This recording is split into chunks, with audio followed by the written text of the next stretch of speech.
નમસ્કાર વિદ્યાર્થી મિત્રો, નીલકંઠ વિદ્યાપીઠમાં આપ સૌનું હાર્દિક સ્વાગત છે.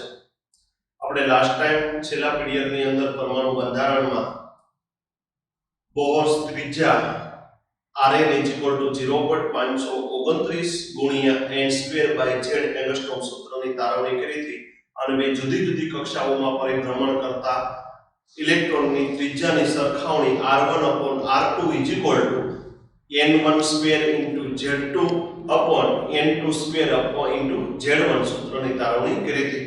આજે તે ખૂબ અગત્યનું સૂત્ર આપણે તારવણી કરવાની છે, velocity of electron.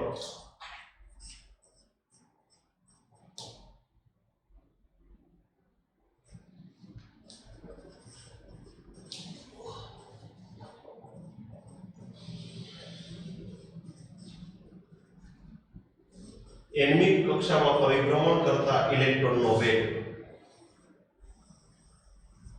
velocity of electron in nth bohr would be nમી કક્ષામાં પરિભ્રમણ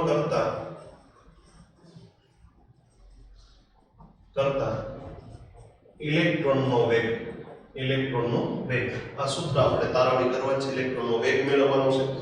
આપણી પાસે બે મહત્વના સૂત્ર mv²/r = kZe²/r², સૂત્ર નંબર 1. અને બીજું મહત્વનું સૂત્ર mvr = nh/2π.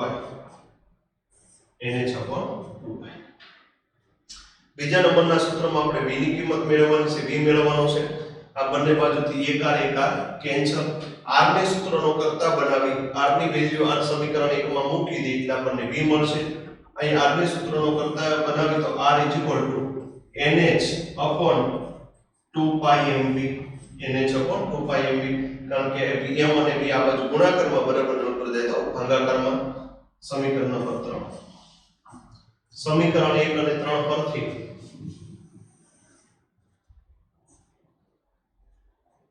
સમીકરણ 1 તથા 3 પરથી જે કિંમત 1 અને 3 માં મૂકવાની છે, mv² આ બાજુ એક r લીધો રહે તો r ની કિંમત હું મૂકવાની છે nh/2πmv.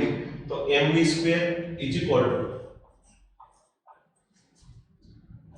kZe² upon ખાલી આપણી પાસે r છે, r ની વેલ્યુ શું આવશે nh/2πmv. nh/2πmv. છેદનો છેદ ક્યાં જશે તો કે અંશમાં, છેદનો છેદ અંશમાં જાય તો mv² = kZe²/2πmv upon nh. છેદનો છેદ ક્યાં જશે અંશમાં, એટલે 2πmv અંશમાં જશે. હવે જોઈએ બંને બાજુથી mm કેન્સલ, કેન્સલ. એક v કેન્સલ એટલે અહીં હું લીધું તો કે v² હતું એટલે v = 2πkZe², 2πkZe² upon nh. upon શું આવશે nh. 2πkZe² upon nh. હવે અહીં તમને એક વિદ્યાર્થી મિત્રો ખ્યાલ આવી જવો જોઈએ કે બે અચળ કિંમત છે, પાઈ ની વેલ્યુ 3.14, k 9 × 10⁹ એટલે ઇલેક્ટ્રોનનો વીજભાર 1.6 × 10⁻19.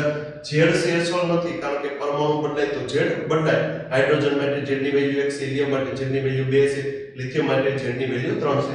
upon nh nc કક્ષાઓ હશે તો કક્ષા બદલાતી રહી. n બરાબર 1 લઈ તો પહેલી કક્ષા, બીજી કક્ષા, ત્રીજી કક્ષા એમ કક્ષાઓ બદલાશે. એ છે એટલે પ્લાન્ક અચળાંકની કિંમત અચળ છે. જો આ બાકીના z અને n ને બાદ કરતા બાકીની કિંમત મૂકવામાં આવે તો v = આવશે 2.188 ગુણ્યા 10⁶, 2.188 ગુણ્યા 10⁶ z/n મીટર/સેકન્ડ.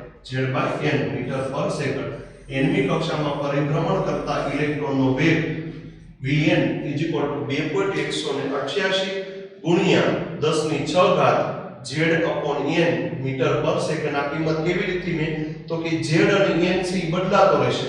બાકીની બધાની મેં કિંમતો મૂકીને ભાગાકાર ગુણાકાર કરતા મને આ કિંમત મળી 2.188 ગુણ્યા 10 ની 6 ઘાત અંશમાં z છે તો z અને છેદમાં n છે તો n z/n મીટર પર સેકન્ડ nમી કક્ષામાં પરિભ્રમણ કરતા ઇલેક્ટ્રોનનો વેગ 2.188 ગુણ્યા 10 ની 6 ઘાત z/n મીટર પર સેકન્ડ હવે અહીંયા તમને ખ્યાલ આવે કે vn ચલે છે z/n vn ચલે છે z/n કારણ કે 2.188 ગુણ્યા 10 ની 6 ઘાત તો ચલશે તો હું એવી રીતે લખી કે vn ચલે છે z/n vn ચલે છે z/n તો n વત્તા n ની કિંમતમાં વધતા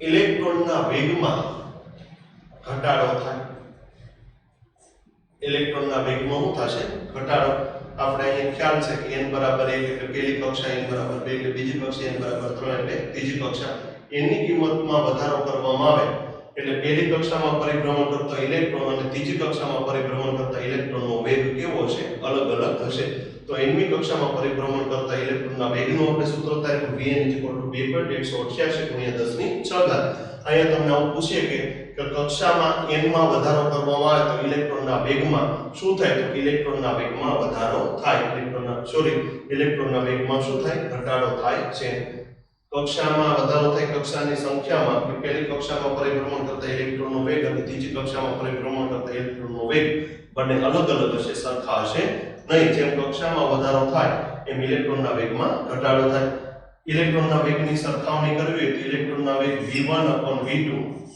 v1/v2 હું લખીએ v1 ના છેદમાં v2 z1 z સાથે સમપ્રમાણ ને n સાથે વ્યસ્ત પ્રમાણમાં z1 ગુણ્યા n2 upon z2 ગુણ્યા n1 ની સાથે વ્યસ્ત પ્રમાણનો સંબંધ છે અને z સાથેનો સમપ્રમાણમાં v1/v2 આ સૂત્ર ઉપરથી z1 ગુણ્યા n2 છેદમાં z2 ગુણ્યા n1 જો v1 z સાથે સમપ્રમાણ અને n સાથે વ્યસ્ત પ્રમાણ v2 z સાથે સમપ્રમાણ અને n સાથે વ્યસ્ત પ્રમાણના સંબંધમાં છે એટલે આપણને બે જુદી જુદી કક્ષાઓમાં પરિભ્રમણ કરતા ઇલેક્ટ્રોનના વેગની સરખામણી કરવાનું કે આપણને વેગની સરખામણી કરતા આવડે હવે આના આધારે આપણે ગ્રાફ દોરીએ કેટલા ગ્રાફ દોરીએ થાય તો કે vn ચલે છે z સાથેનો આલેખ એક n સાથેનો આલેખ એક 1/n સાથેનો આલેખ ત્રણ આલેખ અહીં આપણે દોરીએ કે આપણી પાસે vn 2.188 ગુણ્યા 10 ની 6 ઘાત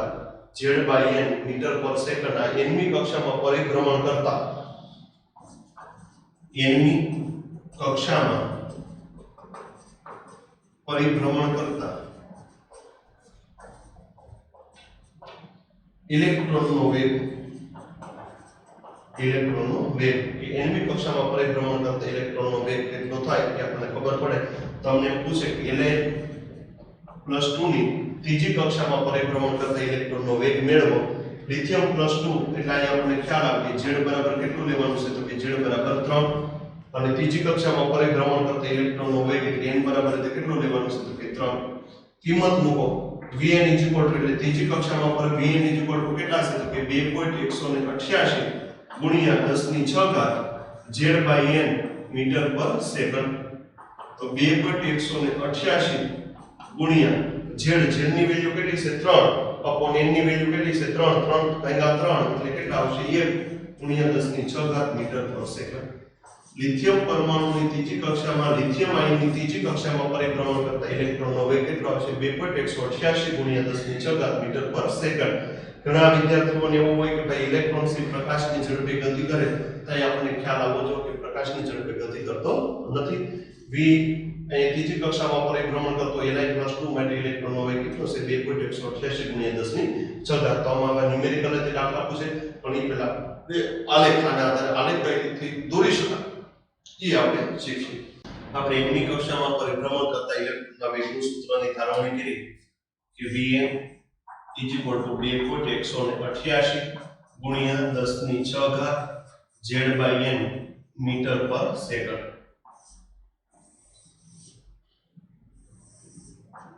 આની ઉપરથી આપણે આમ કરીએ કે vn ચલે છે z/n vn ચલે છે z/n હવે મારે અહીં ગ્રાફ દોરવો હોય તો ગ્રાફ અહીં જુદા જુદા ત્રણ ગ્રાફ દોરી કઈ રીતથી તો કે પેલો vn વર્સિસ z નો આલેખ vn વર્સિસ z નો આલેખ.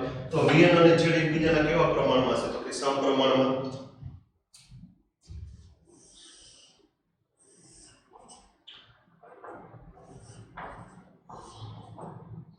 તો સમપ્રમાણતાના સંબંધનો આલેખ શું મળશે? તો કે સીધી રેખા. શું મળશે? સીધી રેખા. બીજો આલેખ હું દોરી શકું vn વર્સિસ n નો આલેખ. vn વર્સિસ n નો આલેખ. તો અહીં vn અને n એકબીજાના કેવા પ્રમાણમાં છે? તો કે વ્યસ્ત પ્રમાણમાં. તો વ્યસ્ત પ્રમાણનો આલેખ મારે દોરવો હોય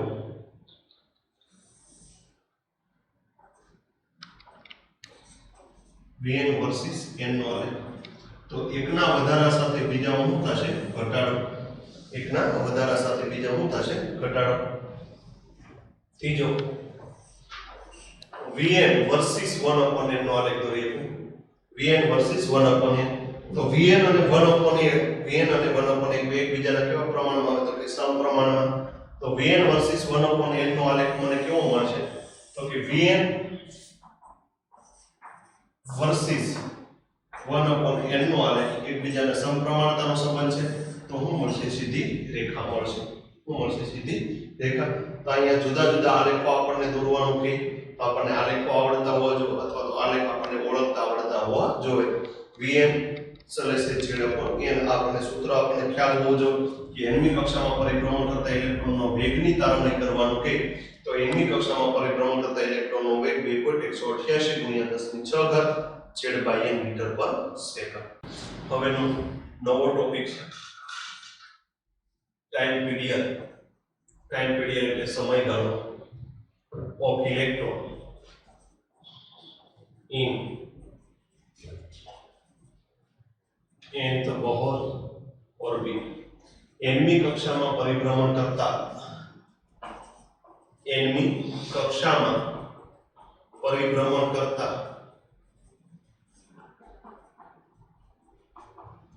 ઇલેક્ટ્રોનનો સમયગાળો કહેવાય, આવર્તકાળ કહેવાય, ટાઈમ પીરિયડ કહેવાય. nમી કક્ષામાં પરિભ્રમણ કરતા ઇલેક્ટ્રોનને કેટલો સમય લાગે એ આપણે સમયગાળો મેળવવાનો છે કે સમયગાળો કઈ રીતે મેળવવો.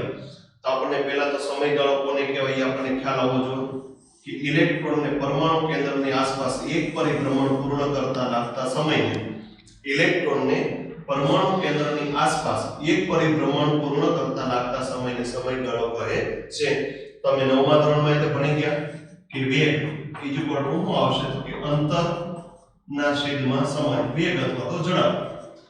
વેગ અથવા તો ઝડપ. અહીં ઝડપ લઈએ ઝડપ શું લખીએ કે તો કે અંતરના છેદમાં સમય. ઝડપ અંતરના છેદમાં સમય. તમારે સમય મેળવવાનો છે, તેથી સમય શું લખીએ તો કે અંતરના છેદમાં ઝડપ અથવા તો વેગ. અંતરના છેદમાં ઝડપ. રેડી? તો સમય આપણને મળી ગયો. સમયને શેના વડે દર્શાવશું? તો કે સમયગાળો એટલે t અથવા તો આવર્તકાળ t. અંતર પરમાણુ કેવો છે? ગોળાકાર. વર્તુળનો પરિઘ કેટલો હોય? 2πr. એક પરિઘ પૂર્ણ કરવાનો છે. એક રાઉન્ડ આપણે વ્યાખ્યા હોય કે તો કે પરમાણુ કેન્દ્રની આસપાસ ઇલેક્ટ્રોનને એક પરિભ્રમણ પૂર્ણ કરતા લાગતા સમયને સમયગાળો કહે છે.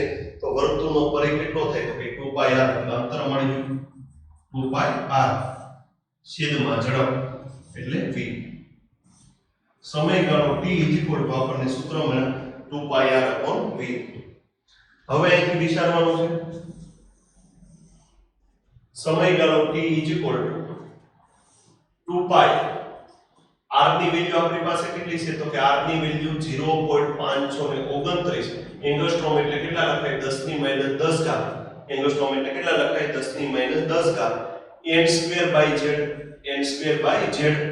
એંગસ્ટ્રોમ ને આપણે મીટરમાં કન્વર્ટ કરીને એંગસ્ટ્રોમ એકમને શેમાં કન્વર્ટ કર્યું? મીટરમાં. 2π × 0.529 × 10⁻10⁻. n²/z v એટલે વેગ આપણે કેટલો મેળવવો? તો કે 1.88 × 10⁶ z/n. 2.188 × 10⁶ z/n આ એકમ કયો છે? તો કે મીટર. મીટર કેન્સલ, છેદનો છેદ ક્યાં જશે? અંશમાં. એટલે સેકન્ડમાં સમયગાળો મળશે. એકમમાં સમયગાળો મળશે સેકન્ડમાં. આ સમયગાળો કેટલો હશે એ આપણે વ્યાખ્યાયિત કરી. આપણી પાસે t 2 પાઈ ગુણ્યા 0.529 ગુણ્યા 10 ની માઈનસ 10 ઘાત n સ્ક્વેર બાય z છેદમાં 2.188 ગુણ્યા 10 ની 6 ઘાત z બાય n. આ સૂત્ર આપણે ખાલી r અને v ની આ સૂત્રની કિંમત મૂકી તો આ કિંમત કેટલી આવશે? પાઈ ની વેલ્યુ મૂકી 3.14 અને આ ભાગાકાર ગુણાકાર કરશો એટલે આપણને મળશે 1.51 ગુણ્યા 10 ની માઈનસ 16 ઘાત 1.51 ગુણ્યા 10 ની માઈનસ 16 ઘાત છેદનો છેદ ક્યાં જશે તો કે અંશમાં n સ્ક્વેર ગુણ્યા n એટલે n નો ઘન છેદનો છેદ ક્યાં જશે અંશમાં એટલે શું આવશે n નો ઘન અંશનો છેદ ક્યાં આવશે છેદમાં z ગુણ્યા z એટલે શું આવશે z સ્ક્વેર ઇન્ટુ સેકન્ડ. સમયગાળો આપણને t શું મળ્યું તો કે t 1.51 ગુણ્યા 10 ની માઈનસ 16 ઘાત n ઘનના છેદમાં z સ્ક્વેર. આ n ની કક્ષામાં પરિભ્રમણ કરતા ઇલેક્ટ્રોનને લાગતો સમય tn 1.51 ગુણ્યા 10 ની માઈનસ 16 ઘાત n ક્યુબ છેદમાં z square into second.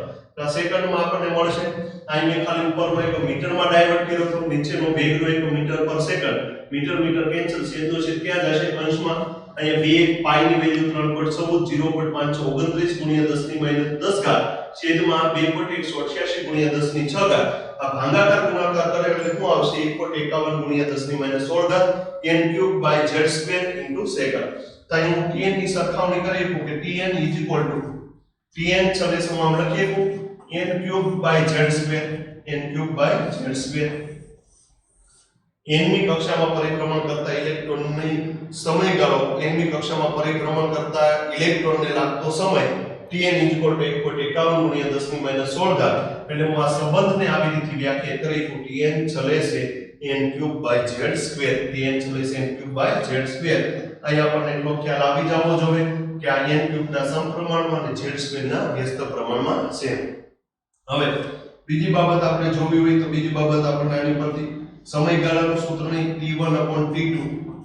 t1/t2 n ની સાથેનો સમપ્રમાણ એટલે n1 નો ઘન ઇન્ટુ z2 નો વર્ગ છેદમાં હું લખીએ કઈ તો કે n2 નો ઘન ઇન્ટુ z1 નો વર્ગ.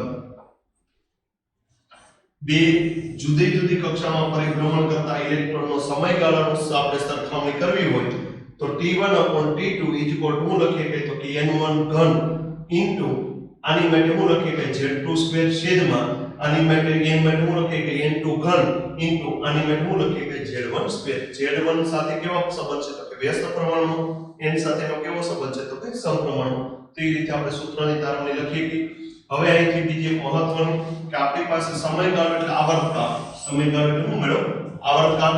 તો આવર્તકાળ અને આવૃત્તિ ઇંગ્લિશમાં એને ફ્રીક્વન્સી કહેવાય. આવૃત્તિ અને ફ્રીક્વન્સીની આપણે વાત કરવી હોય કે આવૃત્તિને આપણે ખ્યાલ છે શેના વડે દર્શાવ મ્યુ વડે. તો મ્યુ અને સમયગાળો એકબીજાના વ્યસ્ત પ્રમાણમાં છે. મ્યુ અને સમયગાળો એકબીજાના કેવા પ્રમાણમાં છે વ્યસ્ત પ્રમાણમાં. મ્યુ 1/t આવૃત્તિ અને સમયગાળો એકબીજાના વ્યસ્ત પ્રમાણમાં છે. તો આવૃત્તિ ઓલો હું કહેવાય કે t આવર્તકાળ t n ચલે છે n ક્યુબ છેદમાં z સ્ક્વેર. તો આવૃત્તિ માટે હું આવી લખી આવૃત્તિ ચલે છે z square by n cube. આવૃત્તિ ચલે છે z square by n cube. આવૃત્તિ ચલે છે z square by n cube. આ એકબીજાના કેવા સંબંધમાં છે વ્યસ્ત પ્રમાણમાં. આવર્તકાળ છે ઓળનું છે આવૃત્તિ એકબીજાના વ્યસ્ત પ્રમાણના સંબંધમાં છે. તો હું એવું લખી tn ચલે છે n cube by z square. તો હું vn ચલે છે હું લખી z square by n cube. બંનેની આવૃત્તિની સરખામણી કરવાની હોય μ1/μ2 હું કેવી રીતે સરખામણી કરી શકું તો કે z1 નો વર્ગ ઇન્ટુ n2 નો ક્યુબ છેદમાં z2 નો વર્ગ ઇન્ટુ n1 નો ક્યુબ. μ1/μ2 હું લખી z1 સ્ક્વેર ઇન્ટુ n2 ઘન છેદમાં z2 સ્ક્વેર ઇન્ટુ n1 નો ક્યુબ. આવી રીતે લખી શકાય. તો અહીંયા આપણે ચાર ખૂબ મહત્વના સૂત્રોની તારવણી કરી. એક તો nમી કક્ષામાં પરિભ્રમણ કરતા ઇલેક્ટ્રોનની ત્રિજ્યા 0.529 ગુણ્યા 0.529 ગુણ્યા n square by z angstrom એકમ. nમી કક્ષામાં પરિભ્રમણ કરતા ઇલેક્ટ્રોનનો વેગ કેટલો મળ્યો આપણને? nમી કક્ષામાં પરિભ્રમણ કરતા ઇલેક્ટ્રોનનો વેગ 2.188 ગુણ્યા 10 ની 6 ઘાત z/n મીટર પર સેકન્ડ. nમી કક્ષામાં પરિભ્રમણ કરતા ઇલેક્ટ્રોન માટે લાગતો સમય કેટલો મળ્યો આપણને? 1.51 ગુણ્યા 10 ની -16 ઘાત 1.51 ગુણ્યા 10 ની -16 ઘાત n³/z² સેકન્ડ. n³/z² second. અને nમી કક્ષામાં પરિભ્રમણ કરતા ઇલેક્ટ્રોનની આવૃત્તિ μn સલેશ આપણે શું થાય z²/n³. z²/n³. તો આ ચાર મહત્વના સૂત્રો, ખૂબ એટલે ખૂબ મહત્વના સૂત્રો છે. આપણને ખ્યાલ આપવો જોઈએ, ગોખવાના નથી, સમજીને યાદ રાખવાના છે. આની પછી આ ચેપ્ટરનો સૌથી મહત્વનો ટોપિક આપણે ઇલેક્ટ્રોનની એનર્જી અને એના સૂત્રની તારવણી કરવાની છે. સૌથી એટલે સૌથી મહત્વના ટોપિક તરફ આપણે આગળ જઈ રહ્યા છે.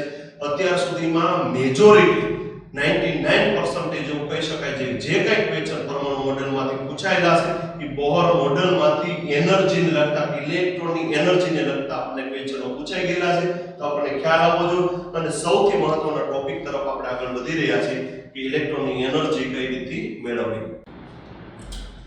nમી કક્ષામાં પરિભ્રમણ કરતા ઇલેક્ટ્રોનની ઊર્જા, એનર્જી ઓફ ઇલેક્ટ્રોન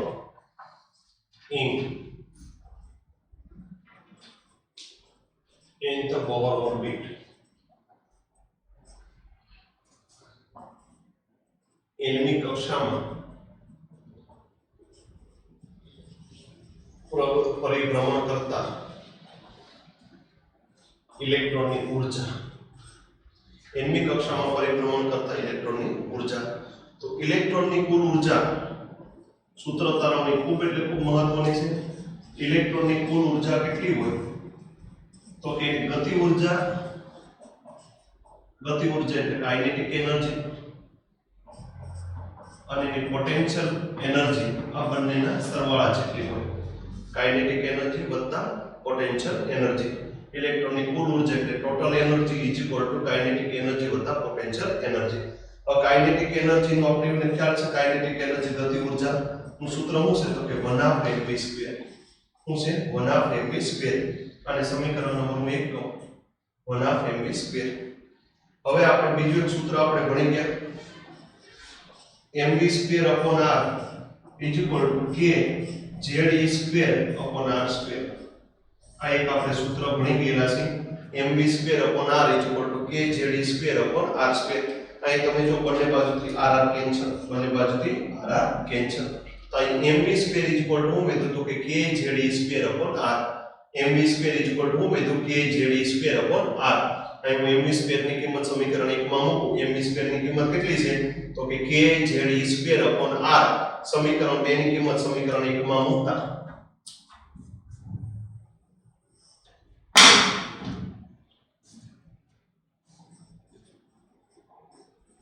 સમીકરણ 2 ની કિંમત સમીકરણ 1 માં મૂકતા સમીકરણ 2 ની કિંમત સમીકરણ 1 માં મૂકતા તો સમીકરણ 2 ની કિંમત mv² is equal to k ze² upon r સમીકરણ 1 ની અંદર મૂકી તો શું આવશે? તો કે kinetic energy is equal to mv² ની કિંમત કેટલી મળી? તો કે k ze² upon r એટલે 1/2 k ze² upon r. આ શું મળી ગઈ? તો કે ઇલેક્ટ્રોનની ગતિ ઊર્જા. શું મળી ગઈ? ઇલેક્ટ્રોનની ગતિ ઊર્જા. હવે પોટેન્શિયલ એનર્જીની, ઇલેક્ટ્રોનની પોટેન્શિયલ એનર્જી, તો પોટેન્શિયલ એનર્જી કોને કહેવાય? પેલી બાબત તો કે ધારો કે બે જુદા જુદા વીજભારો છે Q1 અને Q2, Q1 અને Q2, એમની વચ્ચેનું અંતર શું છે? r. અહીં આપણે પરમાણુ કેન્દ્ર અને બહારની કક્ષામાં શું હશે? તો કે ઇલેક્ટ્રોન. પરમાણુ કેન્દ્ર Q1 અને Q2 બંને વીજભાર છે. પરમાણુ કેન્દ્રનો વીજભાર કેટલો આવશે? તો કે Ze. તો કે શું કામ Ze? આપણને ખ્યાલ છે કે જુદા જુદા પરમાણુનો પરમાણુ ક્રમાંક જુદો જુદો હોય અને એની અંદર શું આવેલું હોય? પ્રોટોન. પ્રોટોનનો વીજભાર કે ઇલેક્ટ્રોનનો વીજભાર તો બંને સેમ છે. અને 12 ઇલેક્ટ્રોન આપણે બોહર મોડેલ છે, માત્ર એક જ ઇલેક્ટ્રોન માટે લાગુ પાડી શકાય. એટલે ઇલેક્ટ્રોનનો વીજભાર આપણે કેટલો લેશું? E. અને કેન્દ્રનો વીજભાર કેટલો લેશું? Ze.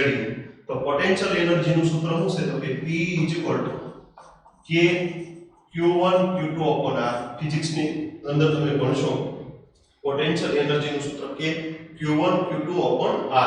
હવે તમે અહીં જો કે કેન્દ્રમાં પ્રોટોન ધન વીજભારિત છે અને બહાર ઇલેક્ટ્રોન કેવો છે ઋણ વીજભારિત, તો પોટેન્શિયલ એનર્જી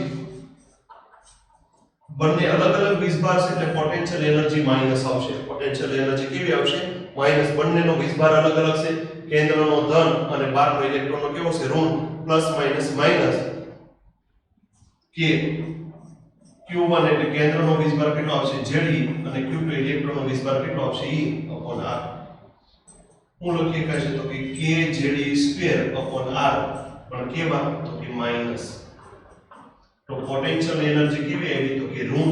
હવે અહીંથી સૌથી મહત્વની પોટેન્શિયલ એનર્જી માટે આપણે શીખવાનું છે કે બે જુદા જુદા વીજભારો વચ્ચેની પોટેન્શિયલ એનર્જી કેવી હોય તો કે ઋણ હોય, સમાન વીજભારો વચ્ચેની પોટેન્શિયલ એનર્જી કેવી હોય તો કે ધન. પછી બીજી બાબત કે જ્યાં આકર્ષણ બળ લાગશે, પ્રોટોન અને ઇલેક્ટ્રોન વચ્ચે કયું બળ લાગે તો કે આકર્ષણ બળ. તો આકર્ષણ બળ લાગીને પોટેન્શિયલ એનર્જી છે એ ઓછી હોય. જ્યાં આકર્ષણ બળ હશે ત્યાં પોટેન્શિયલ એનર્જી કેવી હશે તો કે ઓછી હશે. અહીં આકર્ષણ બળ છે એને કારણે પોટેન્શિયલ એનર્જીમાં શું થાય તો કે ઘટાડો થાય. જ્યાં અપાકર્ષણ બળ હશે, સમાન વીજભારો વચ્ચે અપાકર્ષણ બળ લાગે, સમાન વીજભારો વચ્ચે કયું બળ લાગે અપાકર્ષણ બળ. અપાકર્ષણ બળ લાગતું હશે ત્યાં પોટેન્શિયલ એનર્જી કેવી છે તો કે વધારે, અને જ્યાં આકર્ષણ બળ હશે ત્યાં પોટેન્શિયલ એનર્જી કેવી છે ઓછી. અહીં આપણે જોઈએ કે બે અસમાન વીજભારો વચ્ચેની પોટેન્શિયલ એનર્જી ઋણ હશે અને બે સમાન વીજભારો વચ્ચે, તો સમાન વીજભારો વચ્ચે કયું બળ લાગે તો કે અપાકર્ષણ બળ, તો ત્યાં પોટેન્શિયલ એનર્જી કેવી છે તો કે વધારે છે. આપણી પાસે પોટેન્શિયલ એનર્જી મળી ગઈ minus k Ze2 upon r. ગતિ ઊર્જા મળી ગઈ k = 1/2 k Ze2 upon r. તમે એક નજર અહીંયા તમે જુઓ, ગતિ ઊર્જા અને કાઇનેટિક એનર્જી બંને વચ્ચેનો તમારો સંબંધ જોવો હોય, કાઇનેટિક એનર્જી અને પોટેન્શિયલ એનર્જી વચ્ચેનો સંબંધ અહીં જો 1/2 k Ze2 upon r અને potential energy k Ze2 upon r. આ કેવી છે માઈનસ છે, આ કેવી છે ધન. તો હું આવી રીતે લખી શકું કે potential energy is equal to -2 kinetic energy. Potential energy છે એ કાઇનેટિક એનર્જી કરતા બમણી છે, પણ સાઇન કેવી હોય છે વિરુદ્ધ. સાઇન કેવી હોય છે વિરુદ્ધ. અહીંયા તમે કાઇનેટિક એનર્જી મૂકો 1/2 k Ze2 upon r, 1/2 k Ze2 upon r. બે કેન્સલ થઈ જશે, વધે હું k Ze2 upon r. બાર કઈ નિશાની છે minus k Ze2 upon r. k Ze2 upon r કોની સૂત્ર છે તો કે કાઇનેટિક પોટેન્શિયલ એનર્જી. તો કાઇનેટિક એનર્જી અને પોટેન્શિયલ એનર્જી નો સંબંધ મેં ખાલી લખ્યો કે પોટેન્શિયલ એનર્જી = -2 ગુણ્યા કાઇનેટિક એનર્જી. આપણે શું મેળવવાનું છે તો કે ઇલેક્ટ્રોનની કુલ ઊર્જા. તો ઇલેક્ટ્રોનની કુલ ઊર્જા એટલે શું આવે તો કે કાઇનેટિક એનર્જી વત્તા પોટેન્શિયલ એનર્જી. હવે ઇલેક્ટ્રોનની કુલ ઊર્જા, તો ઇલેક્ટ્રોનની કુલ ઊર્જા = કાઇનેટિક એનર્જી વત્તા પોટેન્શિયલ એનર્જી. કાઇનેટિક એનર્જી વત્તા પોટેન્શિયલ એનર્જી. કાઇનેટિક એનર્જી વત્તા પોટેન્શિયલ એનર્જી. તો હું લખી શકું પોટેન્શિયલ એનર્જી = -2 કાઇનેટિક એનર્જી. આ લખી શકાય -2 kinetic energy. Kinetic energy plus minus એટલે શું વચ્ચે તો કે minus ke minus kinetic energy. Kinetic energy નું સૂત્ર આપણી પાસે શું છે તો કે 1/2 k Ze2 upon r. 1/2 k Ze2 upon r. Kinetic energy મૂકો और કઈ નિશાની આવશે આગળ minus 1/2 k Ze2 upon r. ઇલેક્ટ્રોનની કુલ ઊર્જા અથવા તો ઇલેક્ટ્રોનની ટોટલ ઊર્જા. તો nમી કક્ષામાં પરિભ્રમણ કરતા ઇલેક્ટ્રોનની ઊર્જા 1/2 k Ze2 upon r. nમી કક્ષામાં પરિભ્રમણ કરતા ઇલેક્ટ્રોનની ઊર્જાને En વડે દર્શાવાય તો En = -1/2 k Ze2 upon r. nમી કક્ષામાં પરિભ્રમણ કરતા ઇલેક્ટ્રોનની કુલ ઊર્જા 1/2 k Ze2 upon r. પણ કેવી માઈનસ. હવે આપણે આ કાઈ યાદ રાખવાનું નથી, આપણે તો ખાલી એટલું જ યાદ રાખવાનું છે કે nમી કક્ષામાં પરિભ્રમણ કરતા ઇલેક્ટ્રોનની ઊર્જા, nમી કક્ષામાં પરિભ્રમણ કરતા ઇલેક્ટ્રોનની ઊર્જા En = -13.6 Z2/n2 ઇલેક્ટ્રોન વોલ્ટ. આપણે nમી કક્ષામાં પરિભ્રમણ કરતા ઇલેક્ટ્રોનની ઊર્જા કેટલી હોય તો કે En = -13.6 ગુણ્યા z² / n² ઇલેક્ટ્રોન વોલ્ટ. અહીંયા હું r ની કિંમત મૂકું. r ની કિંમત આપણે અગાઉ ભણી ગયા કે r ની કિંમત આપણી પાસે કેટલી છે તો કે r ની વેલ્યુ આપણે ઈ યાદ રાખી કે 0.529 ગુણ્યા 10 - 10 ઘાત n²/z આ કિંમત મેં મૂકી અને k ની કિંમત મૂકી ઇલેક્ટ્રોન ની કિંમત મૂકી ઇલેક્ટ્રોનના વીજભારની તો En મારી પાસે કેટલી વેલ્યુ આવશે તો કે -13.6 ગુણ્યા z²/n² ઇલેક્ટ્રોન વોલ્ટ. nમી કક્ષામાં પરિભ્રમણ કરતા ઇલેક્ટ્રોનની કુલ ઊર્જા En -13.6 ગુણ્યા z²/n² ઇલેક્ટ્રોન વોલ્ટ. કયા એકમમાં છે ઇલેક્ટ્રોન વોલ્ટ એકમમાં. તો nમી કક્ષામાં પરિભ્રમણ કરતા ઇલેક્ટ્રોનની ઊર્જાની સરખામણી ઊર્જાનું સૂત્ર આપણને ખ્યાલ હોવો જોઈએ. આપણે જે સૂત્ર ફરીથી કે ઇલેક્ટ્રોનની કુલ ઊર્જા કેટલી હોય તો કે કાઇનેટિક એનર્જી વત્તા પોટેન્શિયલ એનર્જીના સરવાળા જેટલી. કાઇનેટિક એનર્જી એટલે ગતિ ઊર્જાનું સૂત્ર શું છે તો 1/2mv². 1/2mv² આપણે એક સૂત્ર ભણી ગયા mv²/r = kZe²/r². અહીં mv² ની મેં કિંમત સમીકરણ 1 ની અંદર મૂકી તો mv² શું આવશે તો કે kZe²/r. તો કાઇનેટિક એનર્જી = 1/2 kZe²/r. હવે આપણી પાસે પોટેન્શિયલ એનર્જી તો બે વીજભારો વચ્ચેની પોટેન્શિયલ એનર્જી મેળવવી તો બે વીજભારો Q1 અને Q2 અને એની વચ્ચેનો અંતર r હોય તો potential energy = Q1 Q2/r. Q1 Q2/r potential એનર્જીનું સૂત્ર છે ફિઝિક્સની અંદર તમે ભણજો. આપણી પાસે કેન્દ્રનો વીજભાર કેટલો છે તો કે Ze, ઇલેક્ટ્રોનનો વીજભાર કેટલો છે તો કે -e. બે પોટેન્શિયલ એને બે જુદા જુદા વીજભારો હોય અસમાન વીજભારો વચ્ચેની પોટેન્શિયલ એનર્જી હંમેશા ઋણ હોય અને સમાન વીજભારો વચ્ચેની પોટેન્શિયલ એનર્જી હંમેશા ધન હોય. તો પોટેન્શિયલ એનર્જી = -k કેન્દ્રનો વીજભાર Ze, ઇલેક્ટ્રોનનો વીજભાર e/r. પોટેન્શિયલ એનર્જી કેટલી મળી તો કે -kZe²/r. પોટેન્શિયલ એનર્જી આપણે સૂત્રની ખાલી સરખામણી કરો તો આ બંનેમાં એક ખાલી માઈનસ સાઇન અને ગુણ્યા 2 કરી નાખો અને ગુણ્યા -2 કરી નાખો એટલે મને પોટેન્શિયલ એનર્જી મળી જાય. તો હું લખીએ કે પોટેન્શિયલ એનર્જી = -2 ગુણ્યા કાઇનેટિક એનર્જી. તો ઇલેક્ટ્રોનની કુલ ઊર્જા કેટલી મળી તો કે ઇલેક્ટ્રોનની કુલ ઊર્જા કાઇનેટિક એનર્જી વત્તા પોટેન્શિયલ એનર્જી જેટલી હોય તો કાઇનેટિક એનર્જી પોટેન્શિયલ એનર્જી = હું લખીએ કે -2k. આ બંનેની બાદબાકી -k એટલે કાઇનેટિક એનર્જી સમીકરણ 1 ની અંદર -k ની કિંમત કેટલી છે 1/kZe²/r. તો ઇલેક્ટ્રોનની કુલ ઊર્જાને n વડે દર્શાવાય. n મને કેટલું મળે તો કે -1/kZe²/r. તો nમી કક્ષામાં એક પરિભ્રમણ કરતા ઇલેક્ટ્રોનની ઊર્જા કેટલી મળશે આ બધાની કિંમત મેં મૂકી તો n = -13.6 ગુણ્યા z²/n² ઇલેક્ટ્રોન વોલ્ટ. તો nમી કક્ષામાં પરિભ્રમણ કરતા ઇલેક્ટ્રોનની ઊર્જાનું સૂત્ર આપણે તારવવું હોય તો nમી કક્ષામાં પરિભ્રમણ કરતા ઇલેક્ટ્રોનની ઊર્જા આપણને કેટલી મળી તો કે nમી કક્ષામાં પરિભ્રમણ કરતા ઇલેક્ટ્રોનની ઊર્જા -13.6 ગુણ્યા z²/n² ઇલેક્ટ્રોન વોલ્ટ. હવે ત્રણ સંબંધો ઉપર આપણે જોઈએ કે પોટેન્શિયલ એનર્જી પહેલા કુલ એનર્જી અને પોટેન્શિયલ એનર્જી વચ્ચેનો સંબંધ જો કે કુલ એનર્જી અને પોટેન્શિયલ એનર્જી શું છે તો કે -kZe²/r. કુલ એનર્જી કેટલી છે તો કે -1/kZe²/r.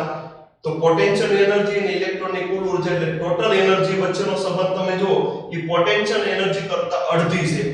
બંનેની નિશાની કેવી છે સમાન પણ ઇલેક્ટ્રોનની કુલ ઊર્જા છે પોટેન્શિયલ એનર્જી કરતા કેવી છે અડધી. અહીં જો kZe²/r છે હમેથી kZe²/r પણ ભાગ્યા 2 છે ભાગ્યા 2 તો આને હું ભાગ્યા 2 કરી નાખું તો કુલ એનર્જી મને મળી જાય. તો અહીંયા આપણે સમજવાનું છે કે કુલ ઊર્જા ટોટલ એનર્જી એ પોટેન્શિયલ એનર્જી કરતા કેવી છે અડધી. બંનેની નિશાની સમાન છે. બંનેની નિશાની કેવી છે સમાન અને કાઇનેટિક એનર્જી કેવી છે પ્લસ પરંતુ ઇલેક્ટ્રોનની કુલ એનર્જી કેવી છે ટોટલ એનર્જી તો કે માઈનસ. તો આ સૂત્ર હું આવી રીતે સરખામણી કરી શકું ટોટલ એનર્જી = પોટેન્શિયલ એનર્જી ભાગ્યા 2 કાઇનેટિક એનર્જી. આ બંને ત્રણેયની વચ્ચેનો સંબંધ. હવે આપણી પાસે ટોટલ ઇલેક્ટ્રોનની ટોટલ એનર્જી આપણી પાસે મળી કેટલી મળી તો કે -13.6 z²/n² ઇલેક્ટ્રોન વોલ્ટ. તો પોટેન્શિયલ એનર્જી કેટલી થાય તો કે potential energy total energy potential એનર્જીને કરતા બનાવો તો બે ગુણાકારમાં નીકળો આજે બે ભાગાકારમાં આ બાજુ હોય તો ક્યાં જાય ગુણાકારમાં. તો પોટેન્શિયલ એનર્જી આ બે સૂત્રની ખાલી જો ટોટલ એનર્જી અને પોટેન્શિયલ એનર્જી વચ્ચેનો સંબંધ, તો potential energy is equal to અહીં બે ભાગાકારમાં પર જાય તો ગુણાકારમાં ગુણ્યા 2 કરું તો -27.2 z² / n² electron volt, z² / n² electron volt. અને કાઇનેટિક એનર્જી કેટલી મળશે તો કે આ કિંમત કેવી છે માઈનસ, પણ કાઇનેટિક એનર્જી કેવી હોય ધન. Kinetic energy minus plus 13.6 z² / n² electron volt, z² / n² electron volt. nમી કક્ષામાં પરિભ્રમણ કરતા ઇલેક્ટ્રોનની ટોટલ એનર્જી, પોટેન્શિયલ એનર્જી અને કાઇનેટિક એનર્જી. આપણે ખાલી એટલું જ યાદ રાખવાનું છે કે nમી કક્ષામાં પરિભ્રમણ કરતા ઇલેક્ટ્રોનની કુલ ઊર્જા કેટલી છે -13.6 ગુણ્યા z² / n² ઇલેક્ટ્રોન વોલ્ટ. તો વિદ્યાર્થી મિત્રો, છેલ્લા બે વિડિયોની અંદર આપણે પહેલા nમી કક્ષામાં પરિભ્રમણ કરતા ઇલેક્ટ્રોનની ત્રિજ્યા મેળવી. nમી કક્ષામાં પરિભ્રમણ કરતા ઇલેક્ટ્રોનની ત્રિજ્યા Rn = 0.529 n²/z એંગસ્ટ્રોમ. nમી કક્ષામાં પરિભ્રમણ કરતા ઇલેક્ટ્રોનનો વેગ આપણે મેળવો Vn = 2.188 ગુણ્યા 10⁶ z/n મીટર પર સેકન્ડ. nમી કક્ષામાં પરિભ્રમણ કરવા માટે ઇલેક્ટ્રોનને લાગતો સમય આપણે Tn મેળવો 1.51 ગુણ્યા 10⁻16 n³/z² સેકન્ડ, n³/z² સેકન્ડ. nમી કક્ષામાં પરિભ્રમણ કરતા ઇલેક્ટ્રોનની આવૃત્તિ ની સરખામણી z²/n³